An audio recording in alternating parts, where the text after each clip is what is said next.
je vous retrouve aujourd'hui pour vous présenter une petite vidéo sur, enfin une petite vidéo, je crois qu'elle fait pas loin d'une heure, une vidéo sur le hack du patron Babette. Enfin c'est un deuxième hack en fait, hein. J'avais pas fait de vidéo spéciale pour le premier hack. Si je retrouve la vidéo, je vous présente un jean en denim clair. Donc c'était un hack du patron Babette de Fibre Mood. Et pour à la suite de cette vidéo, en fait, tout est enchaîné. Il y a une vidéo où je vous montre comment créer la doublure d'une veste. Voilà, donc j'espère que vous comprendrez tout ce que je vous explique. Si vous avez des questions à me poser, surtout n'hésitez pas. Et dites-moi en commentaire ce que vous en pensez. Écoutez, je vous laisse avec cette vidéo. N'hésitez surtout pas à vous abonner, à cliquer sur le petit pouce bleu et sur la petite cloche.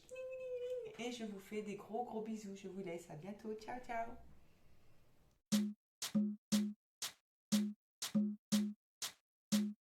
Dans le but de me faire ce pantalon-ci, donc en fait c'est une transformation du pantalon Babette de Fibre Mood. Donc celui-là. Et je veux le faire en lin. Mais j'ai décidé de le modifier en fait, de mettre des poches italiennes à la place des poches cavalières et de mettre le zip sur le côté, un zip invisible sur le côté pris dans la ceinture et en retirant la braguette. Pour le dos, je vais enlever l'aréos, donc en fait je vais ressouder l'aréos au dos et je vais remplacer les poches plaquées par des fausses poches passepoilées. Donc je vais vous montrer la modification du patron.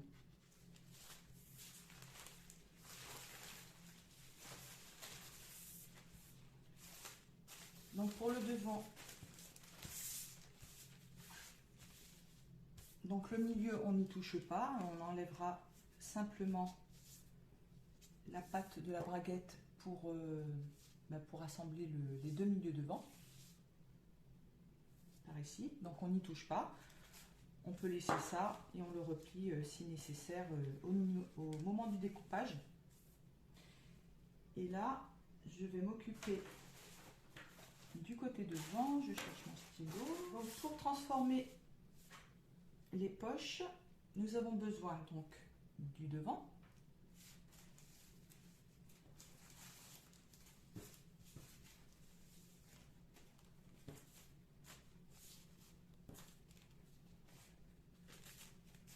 Du dessous de poche et du fond de poche.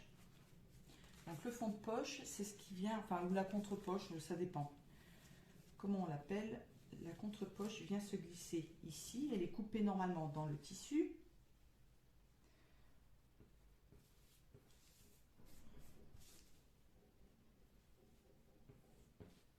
Et elle vient compléter la partie du devant manquante. Donc je vais décalquer ça.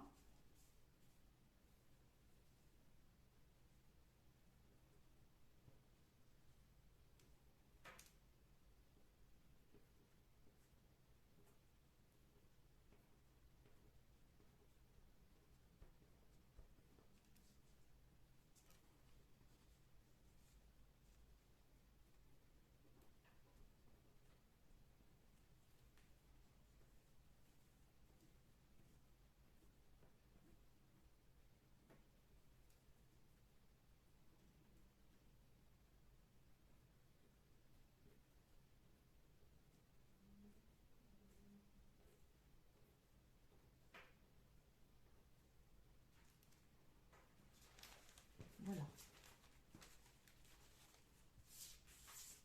Et je vais créer maintenant la poche italienne. Alors la poche italienne, on peut l'imaginer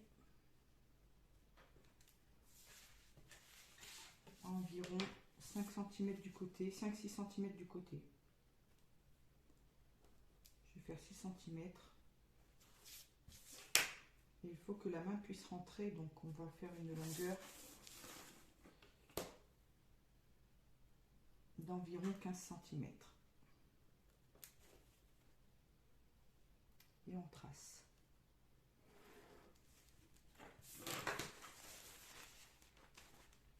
ça c'est l'entrée de poche. Et du coup, on va redécalquer ensuite le fond de poche avec cette entrée de poche italienne.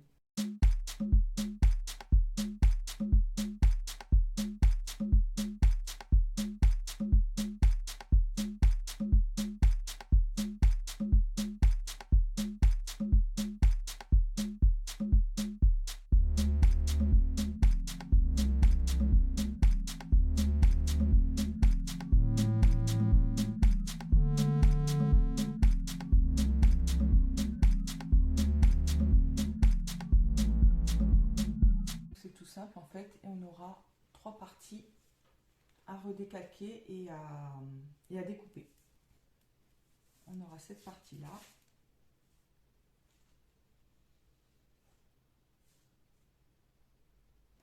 cette partie là,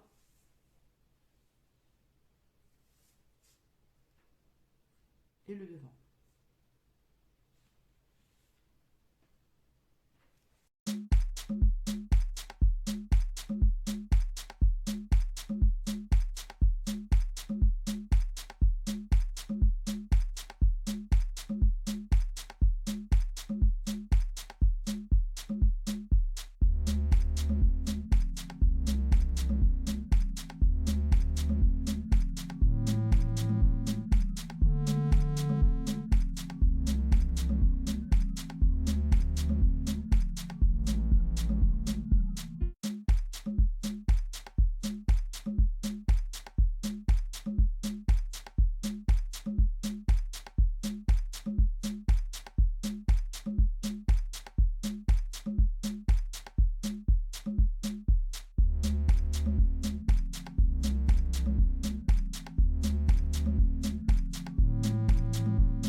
N'oubliez surtout pas de remettre les annotations, les repères, le droit fil et le nom du modèle.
J'ai bien les 3 parties qui composent la poche. Donc j'ai l'entrée de poche ou la contre-poche coupée 2 fois dans la doublure. J'ai le fond de poche à couper 2 fois dans le tissu. Et j'ai les parties du devant. J'ai fait que le haut du patron. Donc avec l'entrée de poche qui se trouve ici sur le côté. Et lorsque je vais passer à la coupe, je vais caler mon patron sur le patron original, comme ceci. Ça, je vais le replier, ce qui dépasse. Voilà. Et ça. Et comme ça, je peux découper mon pantalon parce que le reste ne change pas. Je vais passer au dos. Alors, en ce qui concerne le dos, donc normalement, nous avons des poches plaquées et une réhausse. Donc la réhausse est ici. Voilà, elle se positionne comme ceci. Voilà. Et nous avons la poche normalement qui vient se positionner ici. Donc c'est comme un modèle de jean. La réhausse, c'est une composante, une des composantes principales du jean. Nous avons également la poche comme ceci, la poche à coin cassé qui se plaque au niveau des fesses dans le dos. Donc moi je vais transformer ça, je veux faire des fausses poches passepoilées dans le dos. Mais je crois savoir, je ne veux pas dire de bêtises, mais je crois savoir que lorsqu'on fait des poches passepoilées, elles ne sont pas forcément positionnées au même endroit. Enfin, l'ouverture de la poche passepoilée n'est pas forcément au même endroit qu'une poche plaquée. J'ai remarqué ça sur les patrons, quand on a des variantes de patrons de pantalons et que les poches sont différentes. Et j'ai remarqué qu'elles étaient...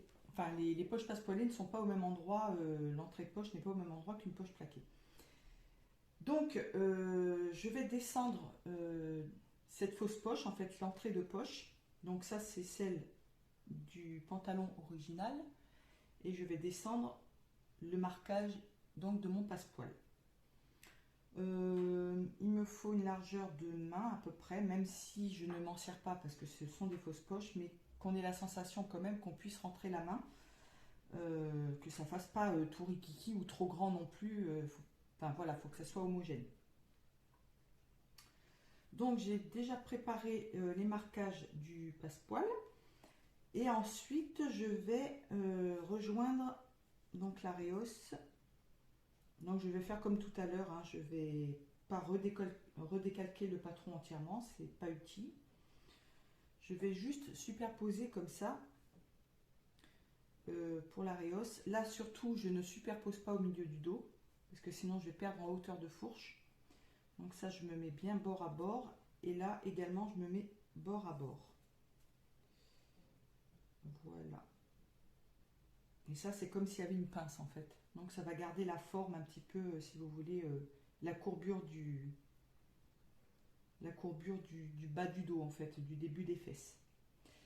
Donc je vais rejoindre ça et je vais faire mon marquage des passepoils.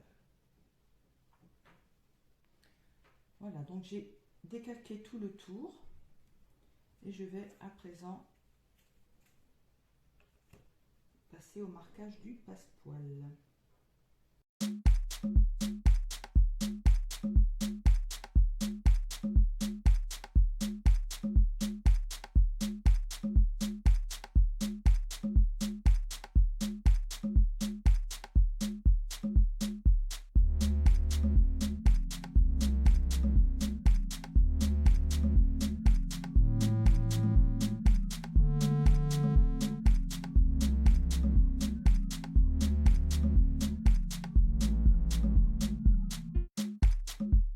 Là, je le fais un peu large, mais c'est pas grave. De toute façon, il faudra que je corrige au moment du montage.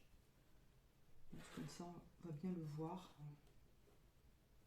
S'il faut, je les mettrai bien au propre la prochaine fois. Donc, il faut que je marque le droit fil.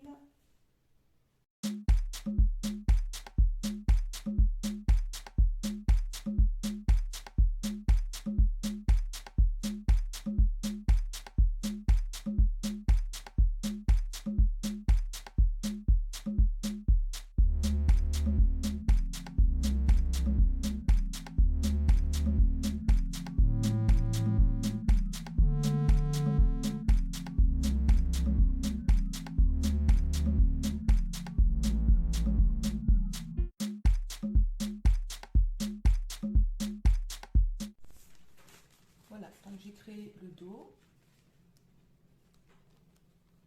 Bon là ça fait 1 centimètre, c'est un peu large, hein, mais je le modifierai. Si je veux faire des vraies poches, j'ai plus qu'à créer un fond de poche en fait. Voilà. Donc là je vais créer les passepoils. Je vais les faire de 5 centimètres je crois de large. Et le petit fond. Donc là c'est un passepoil en fait, hein. Je crée juste un passepoil.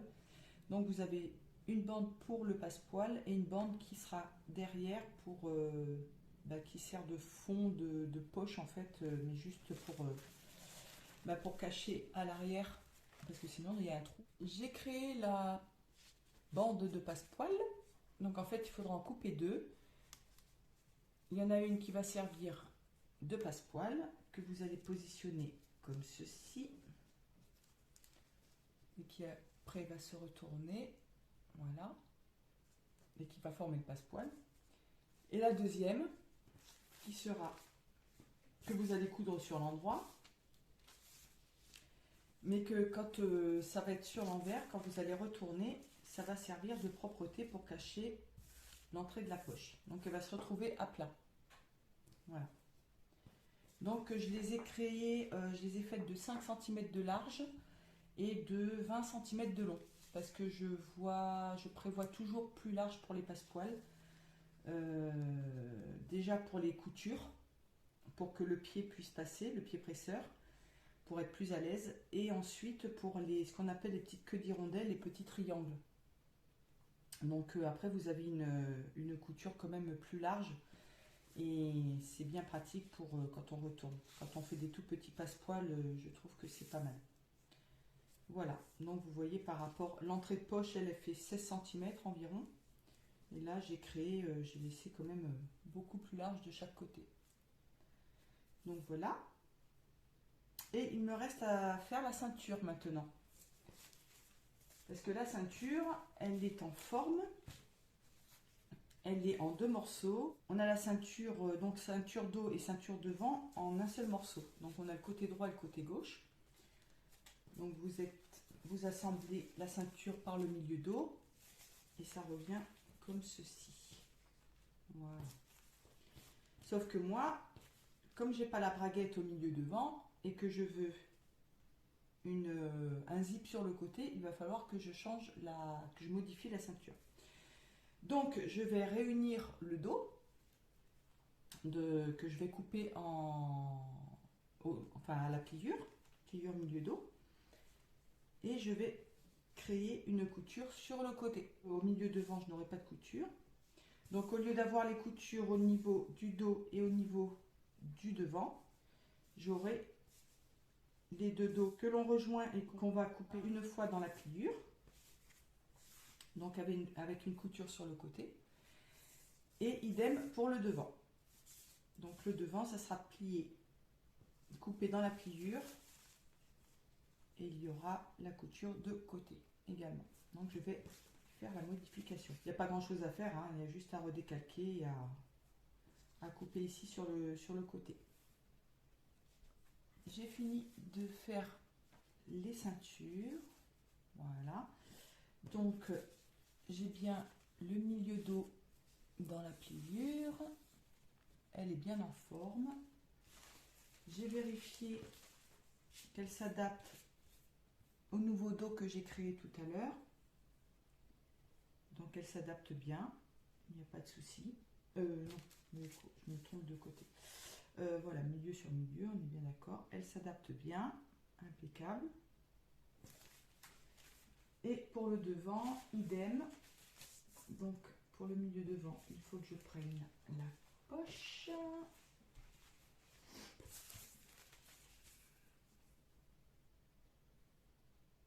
Voilà. Donc j'ai bien le milieu devant coupé dans la pliure également. Alors j'ai réindiqué que c'est coupé dans le biais. Là, j'ai pas mis le biais.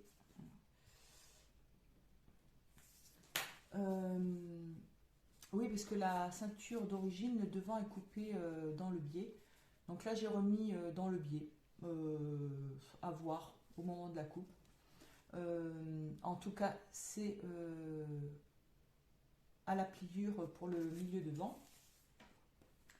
Et j'ai la ceinture qui s'adapte également parfaitement au devant. Donc voilà pour la transformation du pantalon Babette.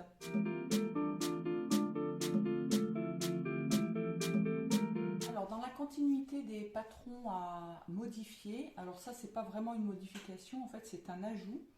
C'est la veste hôtel, je l'ai appelée comme ça. La toile que j'avais fait, je vous remettrai la petite vidéo, mais qui n'était pas doublée. Et du coup, je vais vous montrer comment faire une doublure de veste. Donc ça, c'est une veste quand même assez classique. Elle a des manches tailleur. Elle a une couture dans le dos, dans le milieu dos, le col tailleur et des poches. Donc on peut soit mettre des petites poches poitrine, une ou deux si on veut, sans poche. On peut après modifier, mettre des poches passepoilées si on en a envie, mais ça ne modifiera pas la doublure à l'intérieur. Donc je vais vous montrer comment on fait une doublure de veste. Alors pour ceci, on va avoir besoin du devant. Donc là, le devant se compose, en fait, il vient jusqu'au côté. On voit, on a l'impression qu'il y a une couture ici, mais c'est pas une couture, c'est une longue pince. Donc je sais pas si vous allez la voir. Voilà, c'est une longue pince qui arrive à l'intérieur de la poche. Et après, vous avez le dos qui va s'assembler à ce niveau-là. Voilà. Et après, vous avez la couture d'épaule. Donc là, après, vous avez l'emmanchure. Voilà. Donc ça, c'est la couture de côté. Là, il y a une pince. Et la parmenture. Donc la parmenture du devant. Alors, pour faire la doublure, en général, on dit qu'il faut couper exactement les mêmes morceaux dans la doublure que dans le vêtement. J'ai envie de dire presque. Déjà, s'il y a une parmenture, c'est faux, parce que là, comme vous avez la parmenture ici, voilà. Donc la parmenture va être en tissu et le reste va être en doublure. Donc, ça ne sera pas du tout le même morceau. S'il n'y a pas de parmenture, par exemple un petit gilet tout simple, du coup, oui, effectivement, vous pouvez couper exactement le même morceau en doublure qu'en tissu. Ensuite, pour la doublure du dos, il y a toujours un pli d'aisance au milieu du dos. Donc, ça ne va pas être le même morceau que celui que vous avez à présent. Alors, soit vous gardez votre patron tel quel et vous coupez vous mettez votre pliure de tissu ici et vous prévoyez un pli. Mais attention, c'est que quand il y a une couture dans le dos, c'est pas forcément coupé dans le droit fil. Vous allez avoir un cintrage au niveau du milieu dos. Donc je préfère quand même moi faire un patron exprès pour la doublure. Ensuite, au niveau de l'encolure, souvent, et moi j'aime bien, je trouve ça très joli, il y a une espèce d'enforme en tissu au niveau de l'encolure. Donc en fait, vous faites l'enforme en tissu et ensuite vous prévoyez votre patron doublure avec le pli d'aisance. Ensuite, au niveau de l'ourlet, que ce soit pour le devant et pour le dos, moi je fais ça maintenant à chaque fois. C'est-à-dire que, admettons, pour le tissu, je vais prévoir 4 cm ou 5 cm de valeur d'ourlet. Mais pour la doublure, je vais prévoir 1 cm de moins de valeur d'ourlet. C'est-à-dire que ça va prévoir le petit pli d'aisance en bas. Et du coup, la doublure ne va pas dépasser dans le bas. Parce que souvent, on voit les doublures qui dépassent et c'est pas très joli. Ensuite, qu'est-ce que je voulais rajouter? Suivant le tissu que vous adoptez pour faire votre veste, pour un manteau, ça marche aussi, hein, c'est le même principe pour un manteau. Lorsque vous avez un tissu qui est très épais, et la doublure, elle, qui va être un petit peu plus fine, Du coup, le tissu qui est épais va absorber la doublure. C'est-à-dire que lorsque vous allez coudre ensuite votre doublure, ça va, comment je pourrais vous dire, vous allez avoir l'impression, et ça ne sera pas forcément qu'une impression, c'est que la doublure va être trop petite par rapport au tissu. Donc moi, je prévois d'ajouter dans ces cas-là quelques millimètres sur les valeurs de couture. Ça donne un petit peu d'aisance au niveau de la doublure. Ensuite, pour les manches, vous pouvez également rajouter un pli d'aisance à l'intérieur. Moi, je ne le fais pas, mais vous pouvez éventuellement le faire si le tissu est très épais. Et pour les valeurs de couture d'ourlet pour les manches, c'est exactement pareil que pour le vêtement. Vous prévoyez un ourlet de 3-4 cm pour le tissu et 1 cm de moins pour la doublure. Donc sinon, au niveau de la doublure des manches, c'est exactement pareil. Il y a que... Après, moi, je fais comme ça et je trouve que ça fonctionne plutôt pas mal. Et du coup, la manche est exactement pareille, sauf au niveau de l'ourlet.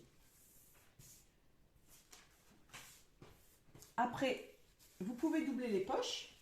Donc si vous avez une poche comme ceci avec un petit ourlet, vous pouvez prévoir une doublure. Ça sera plus joli. Vous prévoyez la doublure et du coup la doublure elle aura que cette valeur-ci plus les valeurs de couture bien évidemment. Bien sûr il n'y a pas le col. Et je crois que c'est tout. Donc je vais faire ça, je vais vous montrer. Donc ça c'est parce que je voulais faire ma veste blanche. Et c'est un tissu qui est un peu épais et ça fait des espèces de chevrons. C'est une espèce de jacquard, brocart, je sais pas trop, et il est pas très doux, pas très agréable au toucher, donc je préfère quand même la doubler. Donc je prends du papier.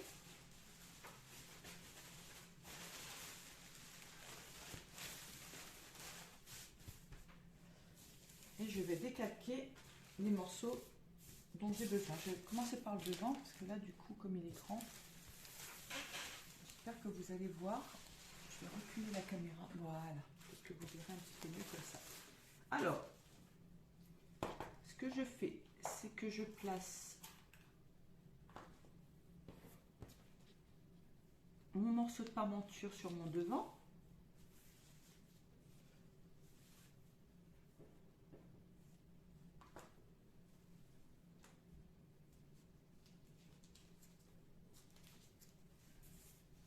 Voilà, c'est juste histoire de le décalquer, hein, donc il n'y a pas besoin d'épingler entièrement.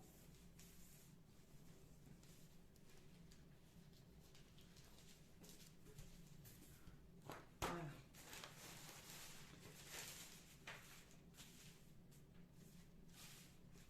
Donc ce que vous pouvez faire, c'est que si vous avez décalqué votre patron dans une couleur, vous pouvez décalquer la doublure d'une autre couleur.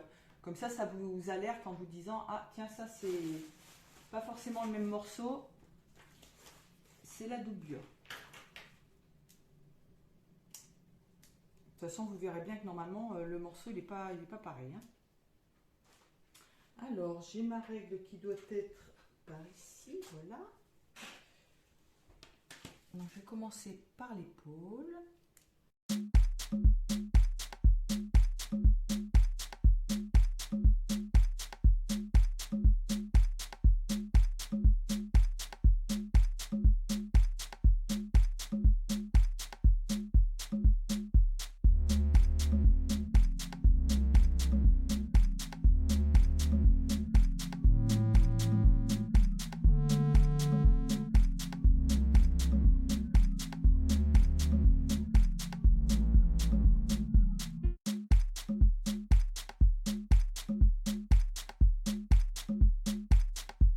Bien sûr, vous reportez les mêmes marquages, hein, sauf les poches, hein, à moins que vous vouliez mettre une poche à l'intérieur de votre veste, ce qui est tout à fait possible. Donc tout ce qui est cran, pince, vous marquez.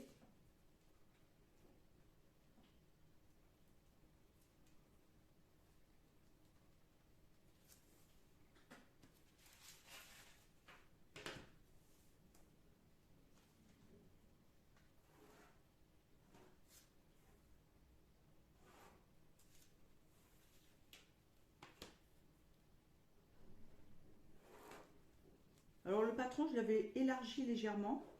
Parce que je ne sais pas si vous vous souvenez, j'avais eu un problème de croisure. Alors je ne dis pas que cette fois-ci, ça se boutonnera mieux avec une croisure, mais du coup j'aurai peut-être un petit peu plus d'aisance aussi au niveau de la veste. Elle sera un petit peu plus large. J'ai décalqué la doublure du devant. Là je vais marquer la pince.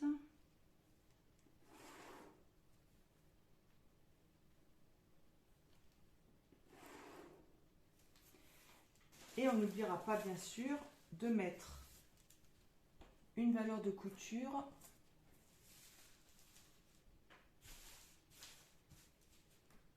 tout le long ici pour assembler la doublure à la parmenture.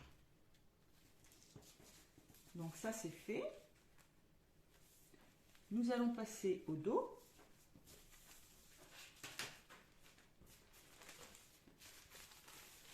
Je vais annoter d'abord ce que c'est, hein, bien sûr.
Donc, si je regarde bien le milieu dos par rapport à mon droit fil, donc là je suis à 10 cm.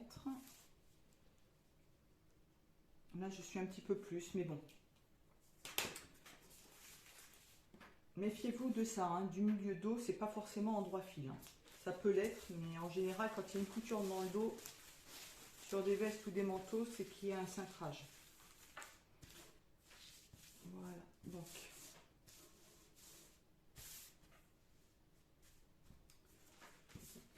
Dans le sens, il y a moins de papier.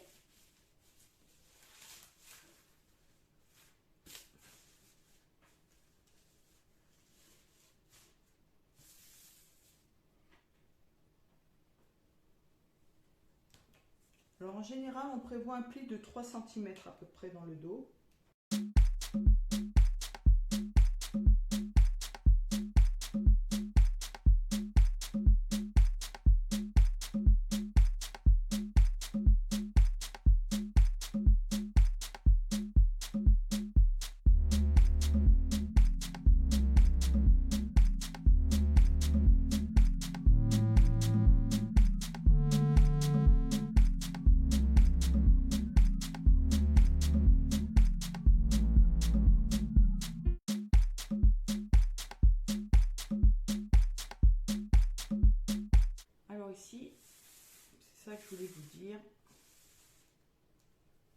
Du coup, moi, je vais créer une espèce d'enforme que je couperai dans le tissu.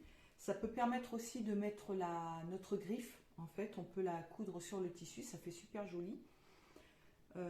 Donc moi, c'est ce que je fais. Alors, je ne sais pas de combien je vais la calculer. En général, il faut compter entre 5-6 cm à peu près. Et après, ça descend, c'est plus arrondi et plus profond dans le milieu du dos. Voilà, donc je vais tracer à la main.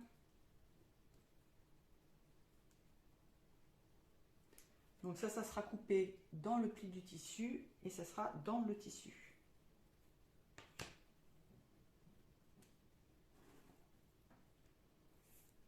Et bien sûr, il faudra rajouter également les valeurs de couture. Donc là, il n'y a pas de pli d'aisance, hein, on est bien d'accord, le pli d'aisance commence ici.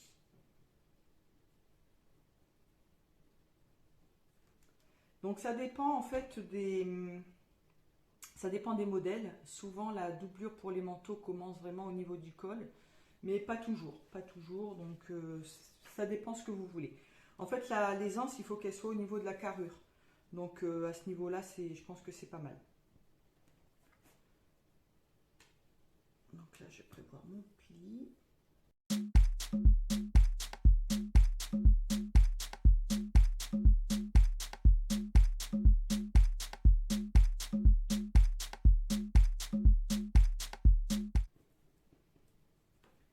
J'ai fait une bêtise. C'est-à-dire que, en fait, l'espèce de petite enforme du dos, là, je n'ai pas vérifié où ça arrivait par rapport à l'épaule du devant. Et du coup, si je me mets comme ça, elle est un peu trop grande.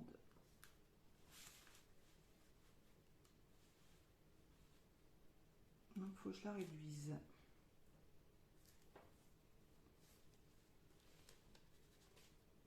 Parce que ça serait pas joli d'avoir l'intersection qui soit décalée par rapport à la parmenture et à l'enforme. Donc l'enforme que j'ai créée en tissu, il faut que ça rejoigne la parmenture du devant.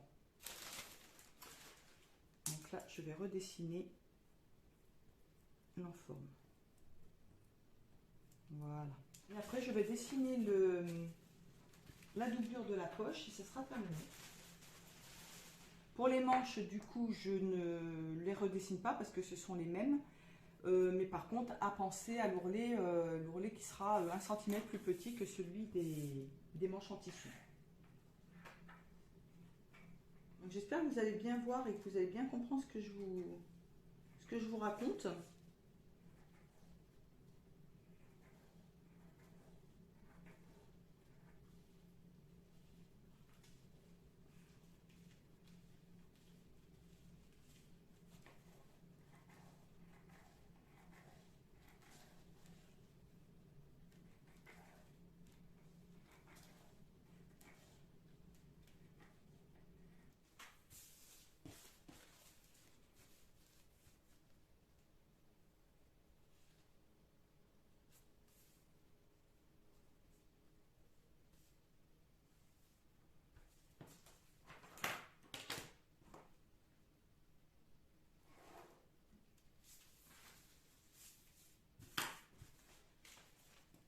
Donc là, j'ai fait la doublure, j'ai préparé la doublure pour la poche. Donc vous avez votre ourlet ici. Voilà. Et du coup, là, on vient à cette hauteur. Donc là, il faudra rajouter une valeur de couture ici et une valeur de couture ici pour assembler le fond de poche et la poche en tissu. Donc après, vous repliez l'ourlet et puis vous avez votre poche qui est doublée. Je récapitule. Donc pour la veste, nous avons le devant. La doublure, c'est le devant sans la parmenture. Voilà. Donc la parmenture est ici. Voilà.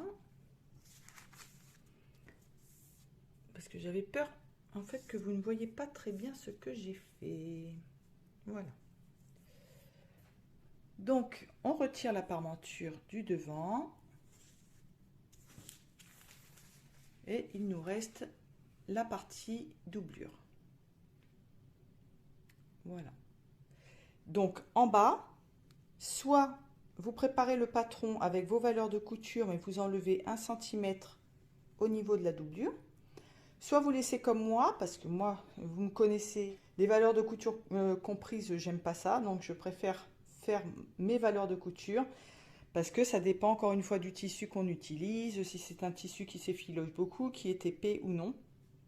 Donc, moi j'ai laissé le bas de la doublure pareil que le vêtement. Et au vêtement, j'ajouterai par exemple 4 ou 5 cm. Et la doublure, j'ajouterai 3 ou 4 cm en fait, 1 cm de moins que pour le vêtement. Voilà. Et pour le dos, donc le dos, c'est le même morceau. Donc pour le bas, on est pareil. J'ai rajouté un pli d'aisance au milieu de 3 cm et j'ai créé une petite enforme en tissu, voilà, qui se rejoindra avec la parmenture. Alors attendez, la parmenture qui va venir, si je ne me trompe pas, comme ceci. Voilà, parce que la parmenture est en tissu. Voilà, et la doublure du devant qui va venir comme ceci au niveau de l'épaule. Voilà. En ce qui concerne la transformation de patron, c'est pas vraiment une transformation, c'est juste un petit conseil. Souvent dans les patrons pour les cols, on ne trouve pas le dessous de col. C'est-à-dire qu'on a une base de col et on doit couper deux fois dans la pliure le col. Donc ça vous fait le col et le dessous de col. Sauf que souvent, suivant les tissus, et souvent les tissus épais, lorsque le col va être cousu, vous allez avoir un petit rebord comme ça qui va se faire et qui n'est pas très joli. En fait, quand le col va être plié sur vous, au niveau de l'encolure, du coup, vous avez le dessous de col qui va revenir, qui va faire un bourrelet et c'est vraiment pas esthétique, c'est pas joli et ça peut même être inconfortable. Parce qu'en plus, il va pas bien se plier, il va avoir tendance à remonter à chaque fois. Alors, pour ce faire, vous prenez le patron que vous avez d'origine et vous allez décalquer votre patron. Alors qu'importe, hein, là ce que je vais vous dire, c'est que moi du coup je l'ai agrandi, mais vous pouvez le rétrécir, qu'importe. Vu la marge qu'il y a en différence, ça ne changera pas grand-chose. Donc ce que vous allez faire, je me rapproche un petit peu, vous allez décalquer votre patron, mais en l'élargissant ou en le réduisant de quelques millimètres. Il y a quoi? Peut-être 3 millimètres. Tout autour, sauf au niveau de la pliure du tissu. Voilà. Vous allez faire comme ça. Vous voyez, tout le tour. Vous allez reporter le cran, bien sûr. Et le dessous de col, vous allez le couper systématiquement dans le biais.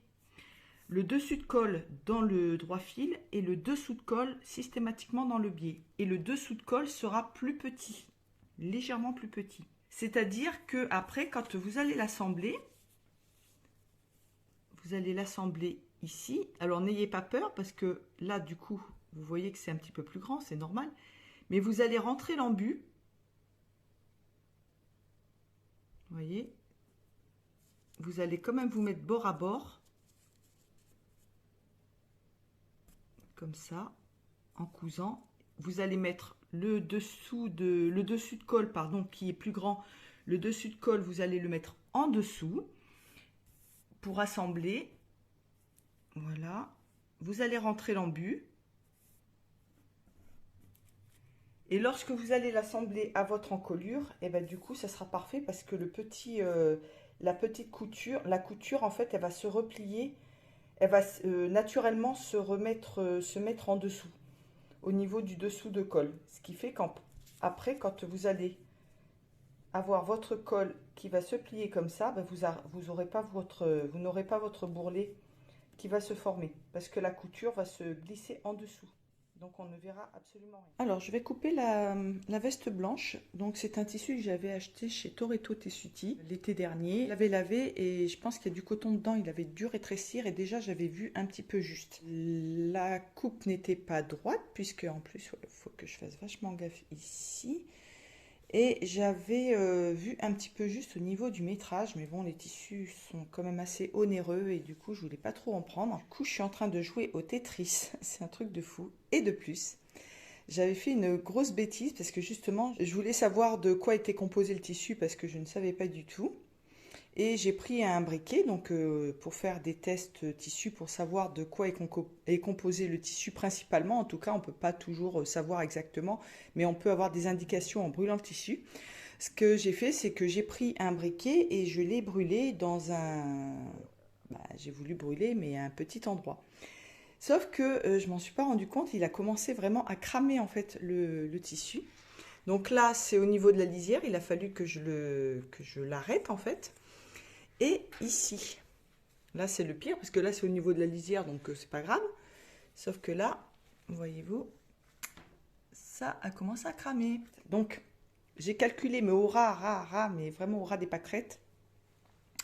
Je vais faire un ourlet, mais vraiment de 3 cm, pas plus, j'ai pas le choix. Du coup, la veste sera un tout petit peu plus courte. Enfin, je vais couper 3 cm de marge de couture pour l'ourlet, mais je ferai un ourlet de 4 cm, ce qui fait que ça va me rogner d'un centimètre. Ça va me la raccourcir d'un centimètre par rapport à l'original. C'est pas grand chose, donc ça va. Et le col, du coup, je serai obligée de couper le col dans le droit fil et le dessous de col également dans le droit fil. Parce que sinon, je ne vais pas voir suffisamment, à moins que j'ai suffisamment ici en faisant une couture au milieu dos. Et encore, il faut que ça soit du plein biais, ce qui n'est pas certain. Non, je suis même pas sûre que je puisse. Non, j'ai un problème avec le col en fait, parce que sinon, je ne peux pas mettre de poche. Donc, je peux couper une poche, mais vraiment pareil, au ras, ici. Voilà, parce que là, c'est la pliure, donc je compte que la moitié d'une poche. Donc là, j'arrive, mais pile poil, il n'y aura quasiment pas de marge de couture. Je vais réduire les poches un tout petit peu, mais c'est pas grave. Et je ne sais pas si j'ai suffisamment ici pour en couper une. Et non. Et non, et non. Donc là, j'ai suffisamment pour couper une poche, puisque j'aurai l'autre là-bas. Mais j'ai pas suffisamment pour couper mon deuxième col, à moins que j'arrive à tricher et à baisser la manche ici.